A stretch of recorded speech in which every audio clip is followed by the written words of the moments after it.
Seguimos en diálogo abierto. Esta semana, un grupo encabezado por el exgobernador de Oaxaca, Ulises Ruiz, que quiero recordar su frase célebre: todo lo que se diga de mí es cierto, soy incalumniable porque todo lo que digan de mí es cierto, pues bloqueó los accesos del PRI. Ahí hubo lujo de violencia, hubo balazos, hubo gente herida, para exigir por quinceava vez la renuncia de Alejandro Moreno, el actual presidente del PRI. Lo que habría que decir de entrada, como parte del primer análisis, pues no hay a quien irle. Creo que Ulises no tiene razón. Lo de Ulises es un pleito personal casado que se remonta a tiempo atrás. Es una manera muy típica de él de hacer las cosas, pero hasta cierto punto algunos argumentos que esgrime para pedir la salida de Alejandro Moreno tienen razón. Digamos que en números, pues ha sido la peor presidencia del PRI en la historia, se perdió todo, lo que ganaron fue de la mano de una alianza y más o menos en los mismos números. Muchos de esos candidatos son personajes muy, muy cercanos a él, y cuando me refiero a cercanos, no solo a la amistad, o sea, es un tema de obediencia, de sumisión.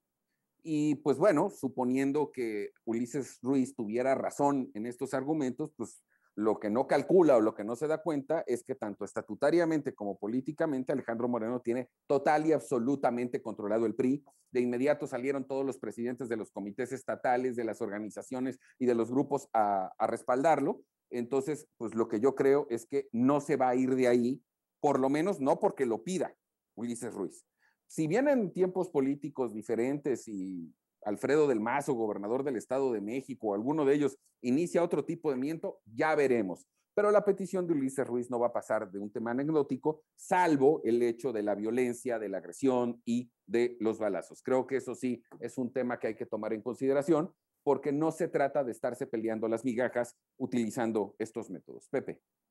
Yo diría que este es el pleito de las tlayudas, mi querido Guillermo, compañeros, porque no es Ulises Ruiz contra Alejandro Moreno, es Ulises Ruiz contra José Murat, el ex gobernador de Oaxaca, que es quien está detrás y respalda, y llevó incluso a la presidencia nacional del PRI a Alejandro Moreno, y es quien establece el diálogo y la comunicación con el gobierno federal actual, y es el que se ha convertido en el gran operador político, y no de ahora, sino también lo fue en tiempos de Enrique Peña Nieto para sacar adelante su proyecto de gobierno en el Congreso de la Unión. Entonces, yo lo que diría es que este asunto, más allá de lo anecdótico de del pleito de tlayudas, de oaxaqueñas, tiene que ver, sin lugar a dudas, también con qué quieren los priistas para adelante. El dirigente actual pues, resultó pues que no fue un buen operador electoral, resultó que al frente de su partido tuvo la peor derrota, una derrota histórica, y miren que el PRI ha tenido derrotas fuertes en tiempos recientes,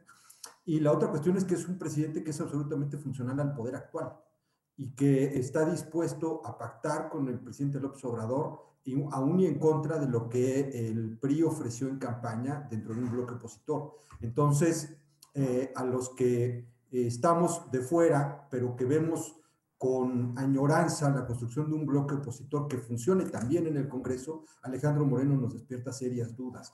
Y a mí, en lo personal, me genera simpatía todo aquello que se oponga, ¿no?, a estos grupos políticos que, en aras de salvar su propio pellejo, ¿no?, utilizan la plataforma política que tienen, ¿no?, para negociar y para incluso traicionar lo que ofrecieron en campaña. Entonces, de acuerdo, puede tener razón Ulises Ruiz, puede tener incluso razones más allá de lo evidente, pero de que construye simpatía a su movimiento ante ciertos segmentos de la sociedad, por supuesto que la construye.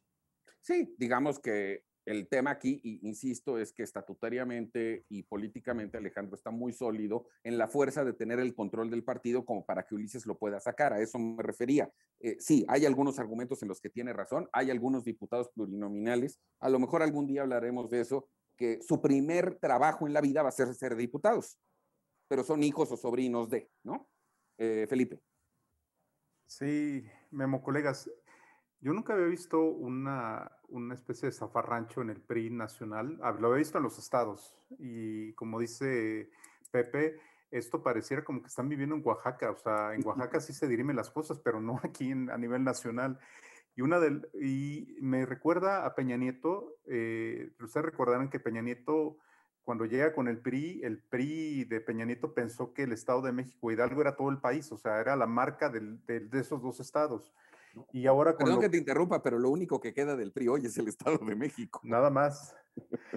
Entonces, y todavía un tipo de política muy vieja, de los años 50, 60, todavía en el Estado de México se vive un tipo de política de ese tipo. En el caso de los gobernadores de Oaxaca que están peleándose, ustedes podrán darse cuenta que en el caso del PRI, lo único que queda disputarse son los gobernadores. O sea, los gobernadores, los ex gobernadores son los que mueven las piezas. Tenemos a Ulises Ruiz, tenemos a Murat, tenemos a Alito, está Sauri, que también está presente. Hay diferentes ex gobernadores. Pareciera que es la única fuerza que tienen el PRI, pero es gobernadores que más bien son cacicazgos en sus propios terrenos, que ahora lo quieren llevar a nivel nacional.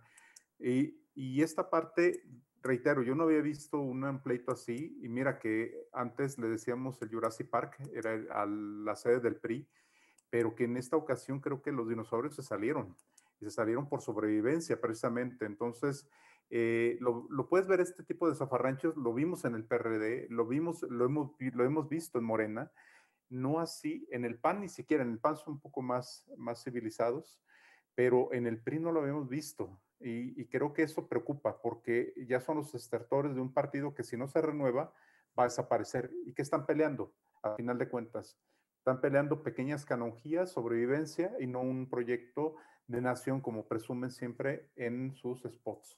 Lo que está clarísimo, y lo apuntó Pepe, es que si el PRI no mantiene y continúa en la alianza opositora, está destinado a desaparecer. El problema ahí es que si aprietan personalmente a Alejandro Moreno, y dado el número de diputados que él tiene, no el PRI, que él tiene, esa combinación de votos en favor de Morena para aprobar alguna cosa pudiera darse, y eso sería el final del PRI. Carlos. Sí, Memo, yo coincido con lo que me comentas y mis compañeros. Yo creo que si Alejandro Moreno osara utilizar sus diputados para apoyar a Morena, sería el principio del fin o el fin total del PRI, porque obviamente la gente que votó por ellos como una última oportunidad para el PRI se iría, ¿no? Y la verdad es que estas imágenes también pues dejan mucho que desear. Bien lo decía Felipe, parecía que estábamos en Oaxaca en el centro, cuando eran las corretizas ahí de la gente, de los maestros. O sea, qué horror de escenas que estamos viendo en un partido que de alguna manera tenía un cierto futuro, una cierta posibilidad, gracias a esta alianza, esta alianza ordenada, que la verdad tuvo muy buen éxito y sobre todo un gran éxito aquí en la Ciudad de México. Sin embargo, sí, también hay que analizar que en los estados les fue pésimo. O sea, tenían muchos estados que perdieron y desafortunadamente pues fueron muy malos resultados para el buen Alito, para el presidente del PRI. Y yo creo que sí tiene que entregar cuentas, y yo creo que Ulises Ruiz, aunque como bien lo dices, Memo, es una gente que no sabes a quién irle los dos. Digo, la verdad, los dos están que para llorar, y pobres de los priistas, y yo todavía tengo mi corazoncito priista, pobres de nosotros los priistas, porque la verdad es que no sabes a quién irle, y es desastroso el ver este tipo de líderes, ¿no? Sin embargo, a ver, ¿qué veo en el PRI? Veo en el PRI a un PRI del Estado de México que tiene posibilidades. O sea, sí veo a un gobernador del Estado de México que yo creo que puede hacer una buena fuerza si realmente pone en orden a estos muchachos riojosos, que tenga ya, ahora sí que es un despertar a poner una mano firme, y creo que es lo único bueno que de alguna manera puede sacarse de este confrontamiento entre Ulises y Alito, ¿no? Ese es mi punto de vista. Ya se despertó de alguna manera el de, oye, a ver, ¿quién tiene el PRI? ¿Qué vamos a hacer con el PRI, no? Sí, pero yo creo, digo, porque ya no va a dar tiempo, Pepe, te lo dejo como tarea, vamos a planteárnoslo de esta manera. Si el PRI fuera obsequioso con Morena y le diera sus votos en la Cámara de Diputados y rompe la alianza, ¿qué pasaría con esa gente que votó por la coalición como un tema de equilibrio? Como dice Carlos, algunos de esos serán priistas.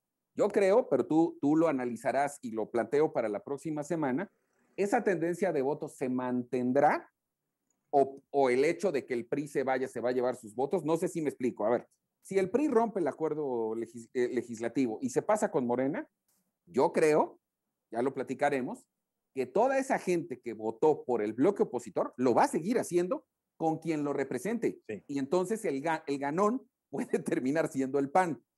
Un minuto, Pepe, antes de despedirnos. Ver, lo dejamos de tarea. Lo acabas de decir perfectamente, eso va a pasar. La gente que votó por el PRI no tienen vendido, hipotecado su voto para las siguientes elecciones por el PRI. Si el PRI no cumple lo que ofreció, van a votar por otra opción de oposición. De todas maneras, me parece un tema muy interesante. Vamos a plantearlo la próxima semana para a lo mejor incluso dar más datos y más detalles. Lo podemos documentar.